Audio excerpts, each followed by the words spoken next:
बिस्मिल्लाहिर्रहमानिर्रहीम। अस्सलाम वालेकुम नाज़रीन। क्या आपको भी पानी कम पीने की आदत है?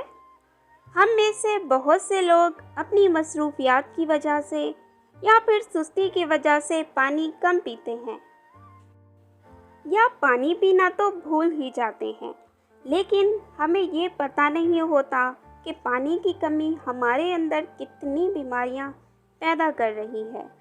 क्या आपने कभी इस बात पर गौर किया है कि पानी कम पीने से हमारी भूख की मिकदार और तलब बढ़ जाती है? पानी अगर बार बार पिया जाता है तो इससे पेट भरा भरा महसूस होता है। इसीलिए जब पानी नहीं पीते तो हर वक्त कुछ ना कुछ खाने की तलब होती रहती है और खा खा कर इनका वज़न जो है बढ़ता रहता है।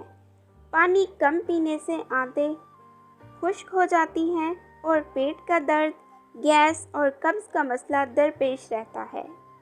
पानी कम पीना गुर्दों और पेशाब के मसाइल को जन्म देता है, जिससे पेशाब का इन्फेक्शन यानी यूटीआई का इम्कान पैदा हो जाता है। क्योंकि पानी कम पीने से पेशाब आना कम हो जाता है और फासद मादे जिस्म से खारिज नहीं हो पाते, जिसकी वजह से यूटीआई का खदशा पैदा होता है। चेहरे पर दाग धब्बे और मुहासों का मसला भी पैदा हो जाता है। चेहरे पर झुर्रियाँ जल्दी पड़ती हैं। इसीलिए अगर जिल्द के इन तमाम मसाइल से बचना चाहते हैं तो पानी ज़्यादा पिए। Thanks for watching. Please subscribe my channel.